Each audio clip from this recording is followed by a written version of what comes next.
नमस्कार दोस्तों, मैं कपिल पाटिल, आपका दोस्त, आपका होस्ट, आपका यूपीएससी मेंटर एक बार फिर आप लोगों के साथ हाजिर हूँ। और मैं आशा करता हूँ कि आप सभी लोग अपने घर में स्वस्थ और सुरक्षित होंगे। तो दोस्तों, आज का जो हमारा सेशन है जियोग्राफी का सेकंड सेशन है।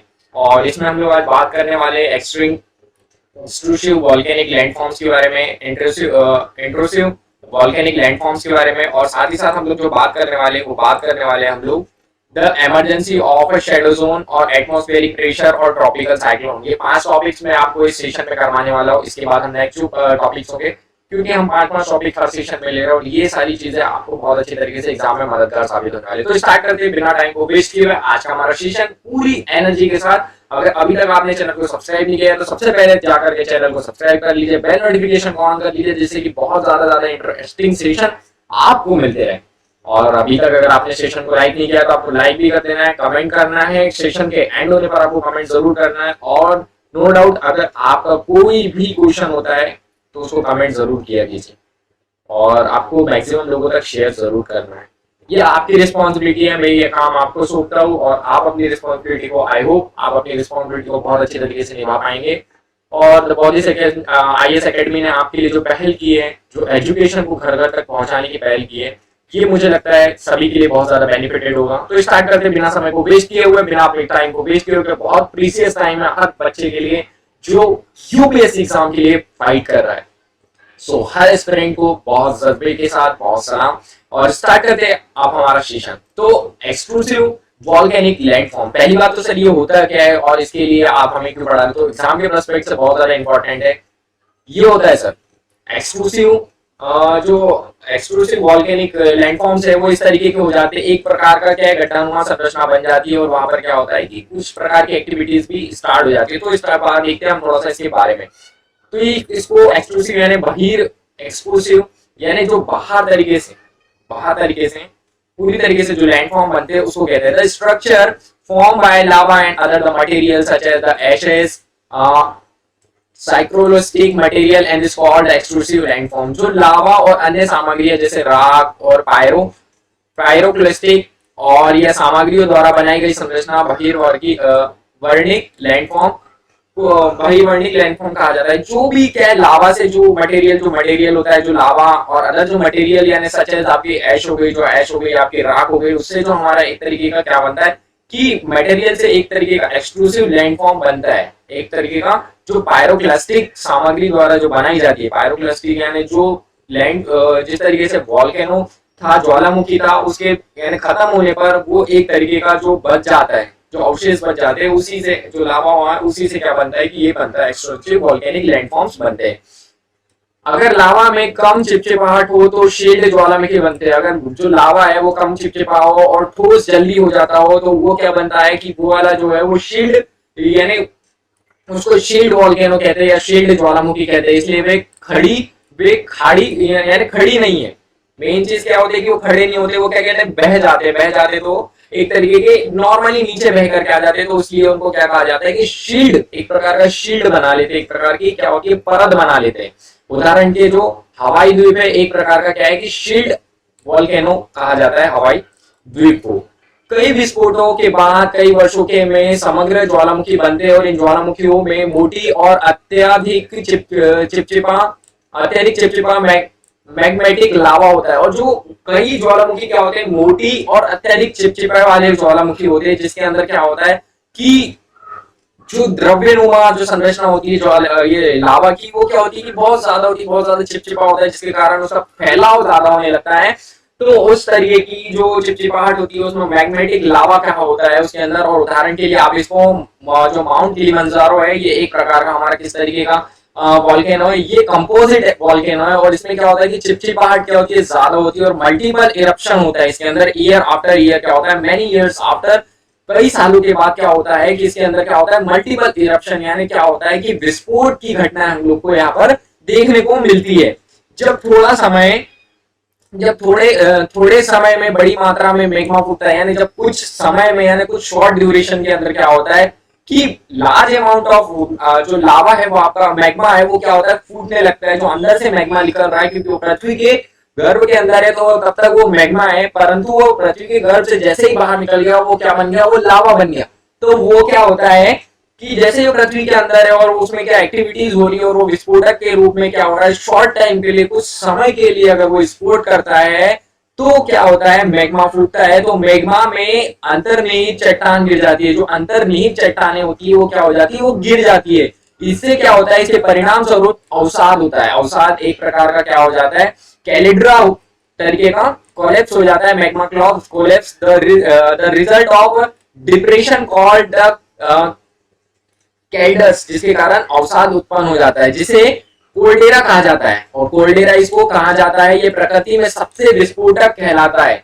जो सबसे विस्फोटक तरीके का अगर ज्वालामुखी आप किसी को कहेंगे तो सबसे ज्यादा विस्फोटक तरीके का ज्वालामुखी जो होता है हमारा क्या होता है, कोल्डेरा होता है।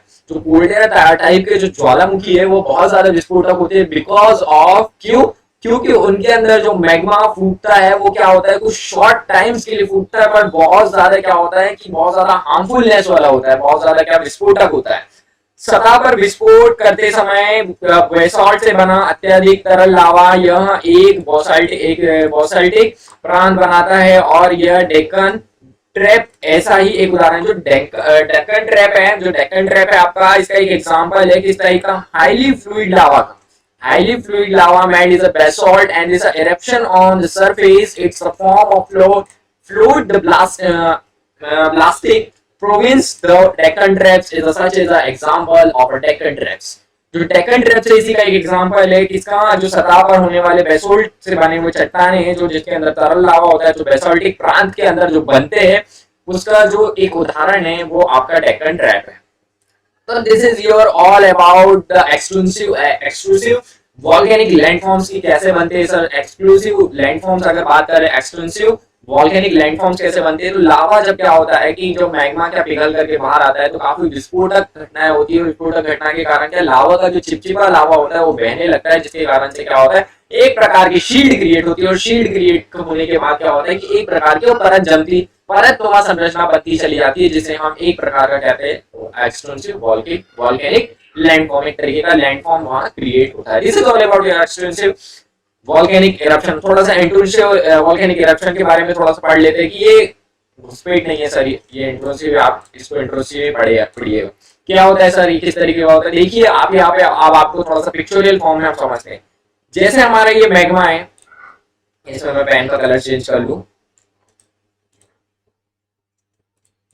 जैसे ये आपका मैग्मा है, अब मैग्मा क्या हो रहा है कि धीरे धीरे धीरे धीरे धीरे धीरे यहाँ से ऊपर जा रहा है, और कुछ जगह से ये अपना डाई यानी कुछ जगह से क्या होता है कि पृथ्वी के अंदर से ही कई और भी दूसरी जगह को निकलने लगता है। अभी ऐसा ही क्या होता है कि मैग्मा इस जगह से भी होगा, तो क्या होगा कि लेक कॉलिड की घटना होने के कारण ये लेक कॉलिड की आप यहाँ पे भी जमा होते चले जाएगा। अब यही क्या होगा कि फिर यहाँ से जब प्रेशर ज्यादा हो जाएगा, जमीन उसको नहीं देगी, तो वो क्या करने लगेगा कि जमीन में से हिस्सा बनाने लगेगा। अब ये जो अर्थ की क्रस्ट है, ये जो अर्थ का हिस्सा है ये वाला, अब इसको क्या होगा कि इसको डिस्ट्रॉय करते हुए, इसको तोड़ते हुए क्या होगा कि मैग्मा बाहर आएगा, जो कि मैग्मा, ये आपका मैग्मा बाहर आ रहा है। और ये क्या कर रहा है कि एक प्रकार के लैंडफॉर्म्स बना रहा है। जो लावा फ्लो करके बाहर आया, अभी लावा क्या हो जाएगा कि जम जाएगा, कहाँ पे, अर्थ की क्रस्ट के ऊपर जाकर के, अर्थ की सरफेस पे जाकर के जम जाएगा, जिससे क्या आ जाएगा कि ये सरफेस पे जमने के कारण एक लैंडफॉर्म का निर्माण करेगा। अब ये जो बेसोल्ट है, ये बेथोल्टिक, और ये सिल की चट्टान है। सिल के अंदर जो हमारे सिल है, जो अंदर हमारे पृथ्वी के गर्भ के अंदर रहता है, जिसके अंदर हमारे यानी अर्थ की जो मेटल के अंदर ये प्रेजेंट होता है।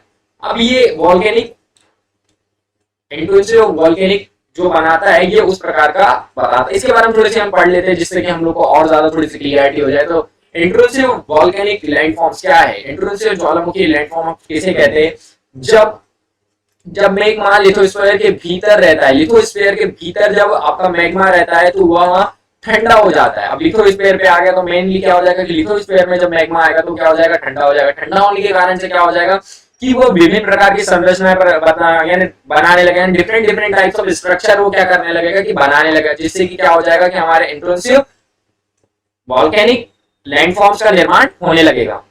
मोमेटिक सामग्री के बाहर जो मैग्मेटिक सामग्री होती है, ये मैग्मेटिक है, मैग्मेटिक सामग्री के बड़े शरीर यानी बड़ा होने के कारण जो परत की गहरी और गहराई में ठंडा होते हैं और लंबे भूबंधों के रूप में विकसित होते हैं, और ये बेथोल्टिक होते हैं। ये जो मेनली होते हैं बैथोल्टिक होते हैं, यानी बैथोल्टिक्स का मतलब है इन द सेंस ऑफ बैथोल्टिक्स क्या ये क्या होता है कि वो गर्भ यानी पहली बात तो बड़े होते हैं, यानी बड़े होते हैं, डीपर होते हैं, डेप्थ होते हैं, डीपर डेप्थ होते हैं, that cools and the deeper depth of the crust and develop in the form of larger domes of a bathol।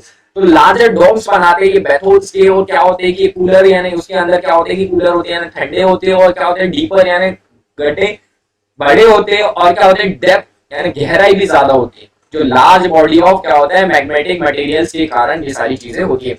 अब लेकोथिक लेकोथिक्स जो है वो बड़े गुंबद के आकार के घुसपेट वाले, या घुसपेट नहीं है सर, इसका इंट्रोंसिव है, इंट्रोंसिव वाले शरीर यानी जो बॉडीज होती है जिन्हें जिन्हें स्तर आधार जिनका स्तर जो होता है वो आधार होता है। कुल मिलाकर के जो आपके लेकोथिक्स हैं are this large dome surface, जिनका बड़ा डोमेन सरफेस होता है और इंटेंसिव बॉडीज होती है इसकी, और लेवल बेस होता है, वो क्या होता है connected by this pipe like this conductor from this blower. वो क्या होता है कि पाइप से क्या होता है कि कंडक्ट होता है like the conductor from the blower, pipe से कंडक्ट किया ने जो आपका मैग्मा वाली पाइप जा रही है उस पाइप से क्या होता है कनेक्ट होता है। कनेक्ट होने के कारण क्या होता है कि वो क्या करता है कि वो उससे नीचे से कनेक्ट होता है। जब लावा दरारों और देशों में विकसित दरारों के माध्यम से अपना रास्ता बनाता है, जब क्या होता है लावा अपना रास्ता बनाता है बाहर जाने के लिए, उस चट्टानों से बाहर जाने के लिए, तो क्या होता है तो यह जमीन पर लगभग लंबवत होता है। जमीन पर लगभग लंबवत का मतलब है कि इस तरीके से खड़े तरीके से यहाँ से आपका लावा, इस तरीके से यहाँ से आपका लावा क्या होगा कि बाहर निकलेगा। ठीक है, तो एक तरीके से क्या होगा कि ये एक तरीके से क्या किस प्रकार की संरचना है, एक लंबवत संरचना है आपके पृथ्वी के ऊपर। ऐसी संरचना को डाइक कहा जाता है, और जो ऐसी संरचना होती है उसको क्या कहते हैं हम डाइक कहते हैं, डाइक के नाम से इसको जाना जाता है। डाइक के विपरीत सिले, विपरीत जो होता है इसका सिले वो पतले क्षैतिज घुसपेट, यानी घुसपेट नहीं है सर, वो क्षैतिज इंटेंसिव अग्रेसिव लैंडफॉर्म्स होते हैं, और जो क्या होते हैं igneous horizontal intensive igneous landforms इससे बनते हैं। लेपोथिक्स जो होते हैं, lopoliths are the intensive volcanics landforms having the saucer shape and concave to the sky। concave to the sky का मतलब क्या है, जिसमें क्या होता है तश्तरी का आकार, जो तश्तरी होती है उसका आकार ले लेते हैं, और दूसरी चीज क्या है कि आकाश में अवतल होता है, और अवतल के दौरान आकाश में दिखाई यानी आकाश के अवतल के रूप में भी प्रदर्शित होते हैं। तो this is all about your intensive volcanic eruption। This is a very important topic for your prelims prospect। So next topic is your the emergency of shadow zone। What is the emergency of shadow zone? इसके बारे में थोड़ी सी हमें चर्चा कर ही लेनी चाहिए कि क्या होता है सर, छाया क्षेत्र का उद्भव किसको कहते हैं और क्या होता है। तो आइए दोस्तों इसके बारे में पढ़ते हैं। The earthquake waves get the recorded in the semi geographic located as a far for the location, however they are exit some specific area where the waves are not reported, such as a zone is called the shadow zone। तो भूकंप की तरंगों और दूर स्थानों पर स्थित भूकंप लेखों में दर्ज हो जाती है, और हालांकि कुछ विशिष्ट क्षेत्र मौजूद है जहां लहरों की सूचना नहीं होती, और ऐसे जोन को शैडो जोन भी कहा जाता है। यानी हम उन जोन को शैडो जोन कहते हैं जहां पर क्या होता है कि जब लहरें आती है तो क्या होता है वहां पर पता नहीं चल पाता है, और उसके कारण क्या होता है कि इमरजेंसी जो सिचुएशंस है वहां पर क्या होता है कि लागू नहीं कर पाते हैं। और ये बहुत ज्यादा स्पेसिफिक जोन होते हैं, और हालांकि ये बहुत विशेष तरीके के जोन होते हैं जहां पर ये इस तरीके की हमें घटनाएं नहीं पता चलती है।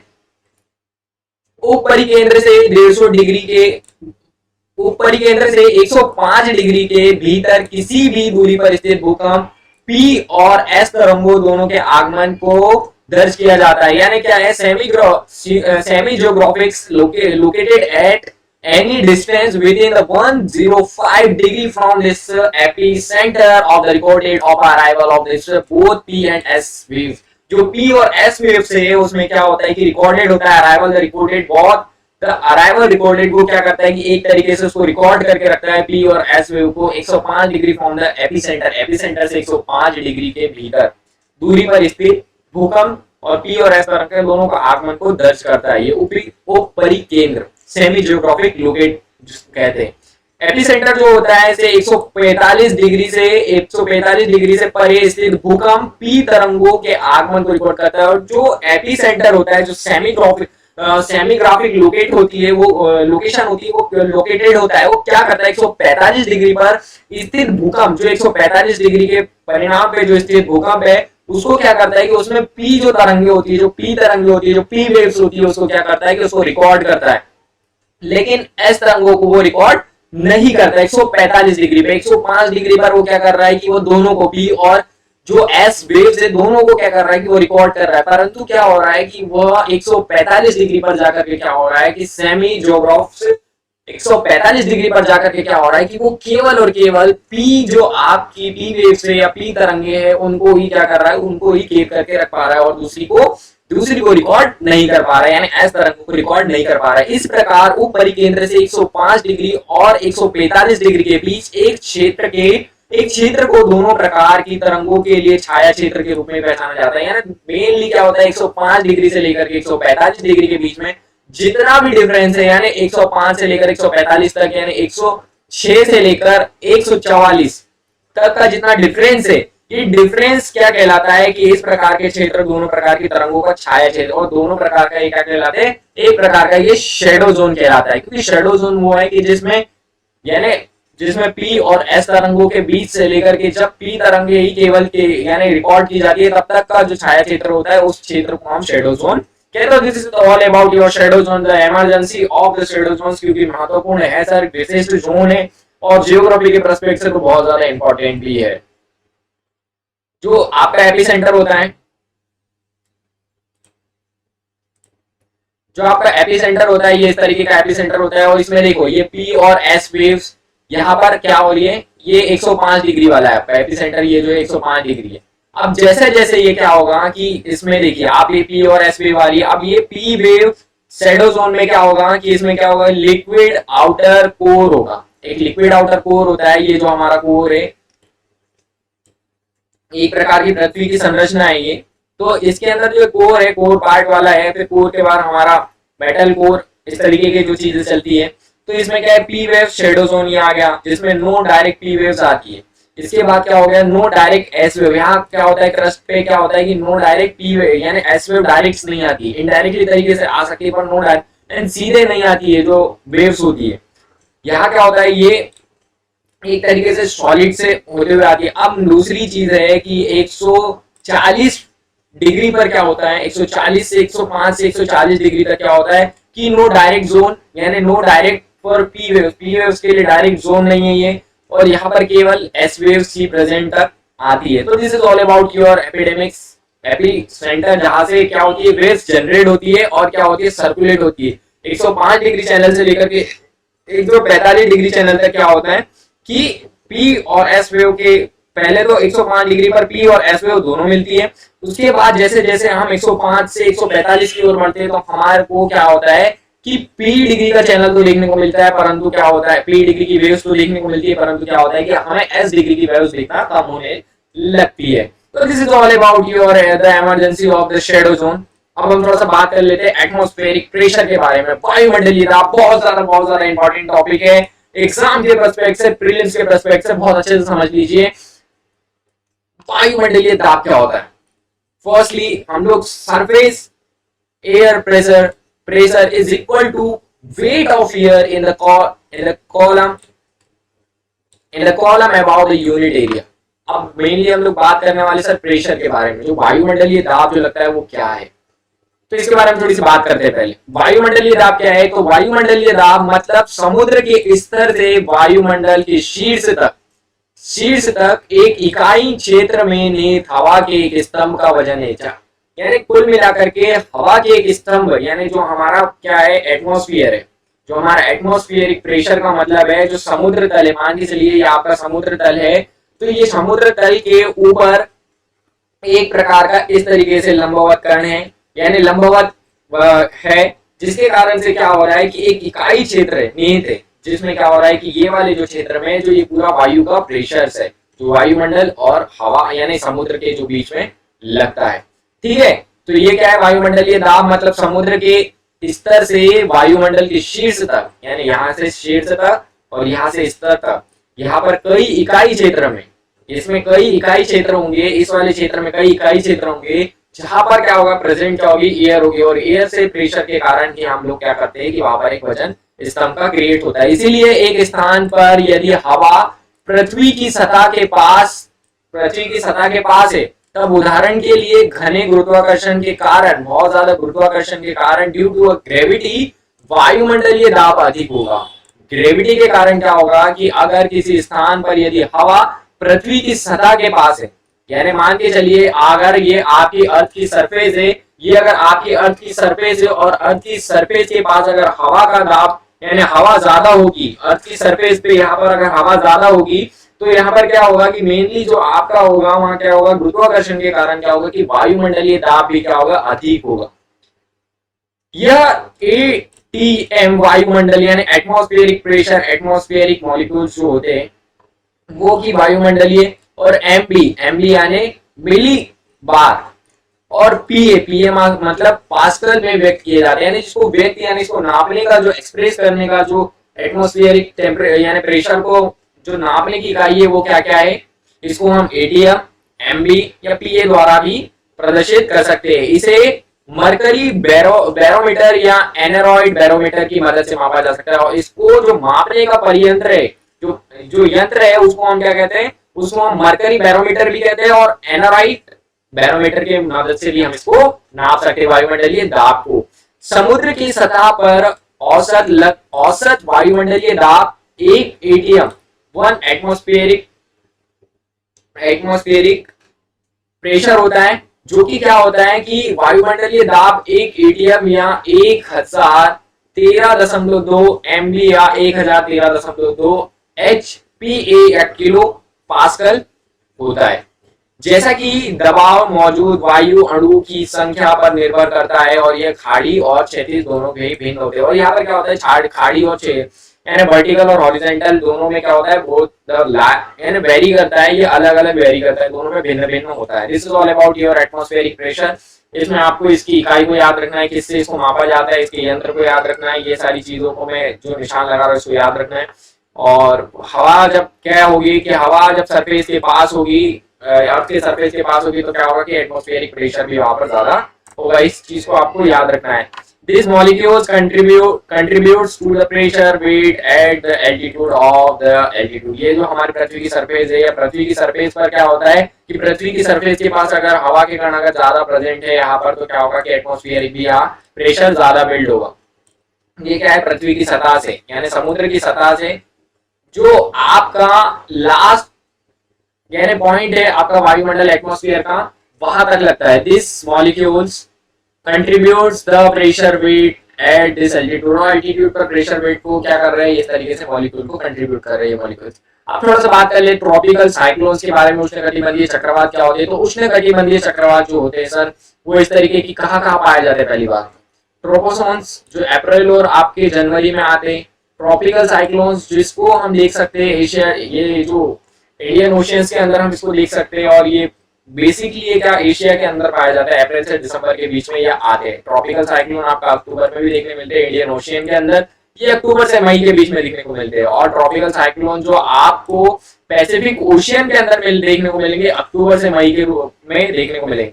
यही चीज जब आप अटलांटिक महासागर में जाएंगे यानी इंडियन ओशियन के अंदर आप सब आगे बढ़ेंगे, आप साउथ अमेरिका के पास जाएंगे और अफ्रीका और साउथ अमेरिका के बीच जाएंगे, तो यहाँ पर ट्रॉपिकल साइक्लोन क्या होते हैं, रियर है, जो कि साउथ अटलांटिक में आपको देखने को मिल सकते हैं। ह्यूरिकेन्स जो है वो आपके जून से नवंबर के बीच में आपको देखने को मिलेंगे, और जो ह्यूरिकेन्स है वही आपको नॉर्थ अमेरिका साइड में जो आपको देखने को मिलेंगे वो मई से नवंबर के बीच में आपको देखने को मिल सकते हैं। This is all about your all cyclones. और मुझे लगता है कि ट्रॉपिकल साइक्लोन्स को आपको थोड़ा सा याद रखना है। देखिए अगर क्या होता है कि ये जो व्यापारिक यानी व्यापारिक पवनें होती है उसके मदद से हम ये ट्रॉपिकल साइक्लोन्स आते हैं। ट्रॉपिकल साइक्लोन्स मतलब ये जो ट्रॉपिकल्स है जो आपका एक तरीके से क्या है कि एक रेखा है, मकर रेखा, जो 30 डिग्री का जो चैनल है आपका साउथ और 30 डिग्री नॉर्थ, जो ट्रॉपिक ऑफ कैप्रिकॉन और ट्रॉपिक ऑफ कैंसर जो है उसके बीच में इसके बीच में ये प्रेजेंट होता है। तो आप देख रहे होंगे कि उसी के बीच में 30 डिग्री से लेकर के 30 डिग्री साउथ से लेकर के 30 डिग्री नॉर्थ के अंदर ही आपको सारे ट्रॉपिकल्स देखने को मिलते हैं। तो this is all about your tropicals. Cyclone. आप थोड़ा सा बात भी कर ले इसके बारे में। उष्णकटिबंधीय चक्रवात हिंसक तूफान लेकर के आते हैं। मेनली क्या होता है कि बहुत ज्यादा एक्सट्रॉम्स टाइप के क्या होते हैं साइक्लोन्स लेकर के आते हैं, जिससे क्या होता है कि बहुत ज्यादा तबाही भी होती है। जो उष्णकटिबंधीय क्षेत्रों में कम दबाव वाले दबाव बेल्ट में समुद्र के ऊपर से उत्पन्न होते हैं, और जो क्या होता है कि कम दबाव वाले बेल्ट के कारण क्या होता है समुद्र के ऊपर से उत्पन्न होते हैं और पूर्व की ओर तटीय क्षेत्रों की ओर जाते हैं, और पूर्व की ओर यानी पूर्व की ओर तटीय क्षेत्र की ओर बढ़ते हैं। ये उन्हें हिंद महासागर में चक्रवात, अटलांटिक में तूफान और पश्चिमी प्रशांत महासागर और दक्षिण चीन सागर में आंधी के नाम से, और पश्चिमी ऑस्ट्रेलिया में विली विली के नाम से जाना जाता है। यानी आप देख रहे होंगे कि डिफरेंट डिफरेंट जगह पर डिफरेंट डिफरेंट तरीके के नाम से इसको जाना जाता है। वे नियमित रूप से चक्रवातों को सक्रिय करने के लिए निरंतर नमी और आवश्यकता के कारण केवल समुद्रों, अब आप याद रखिएगा कि केवल समुद्रों के ऊपर ही उत्पन्न होते हैं निरंतरता। और मेनली इसकी आइडियल जो कंडीशन है वो क्या है कि ये जो सक्रिय करने के लिए इसको, अगर सक्रिय चक्रवात को सक्रिय यानी वो किस तरीके से क्या होगा कि ओरिजिनेट होगा, तो उसके लिए क्या होगा कि वहां मॉइस्चर प्रेजेंट होना चाहिए। निरंतर वहां पर मॉइस्चर अगर होता रहेगा तो निरंतर नमी की आवश्यकता होती है इसके कारण, और यहाँ केवल समुद्र की सतह पर ही उत्पन्न होते हैं। यही कारण है कि एक बार भूमि तक पहुंचने के लिए नष्ट हो जाता है, और ये क्या होता है कि लैंड्स तक पहुंचने पर क्या हो जाते हैं पूर्ण रूप से खत्म हो जाते हैं। वे चक्रवात के आसपास के क्यूमोनिम्बस बादलों में संघनन की प्रक्रिया से आने वाली ऊर्जा के कारण भी हिंसक होते हैं। यानी मेनली क्या होता है जो बादलों से आने वाले हमारे कम कैम्बुलस जो हमारी क्लाउड सराउंडिंग्स के कारण भी, जो क्लाउड्स के कारण भी हमारा जो प्रेजेंट होता है, उससे भी क्या होता है कि ये एक प्रकार के हिंसक रूप धारण कर लेते हैं। और मेन चीज क्या होता है हिंसक होने से क्या होता है कि बहुत सारी तबाही का होना, इससे क्या होता है कि बहुत सारी तबाहियां होती है, और मेनली बहुत जान माल का खतरा भी होता है कई लोगों को। और जो बेसिकली जो कोस्टल लाइंस के ऊपर रहते हैं, जो स्टेट्स कोस्टल लाइन के पास बने, उनको काफी ज्यादा नुकसान होता है इससे, और बहुत ज्यादा ट्रेड्स को भी इससे कभी कभी नुकसान होता है।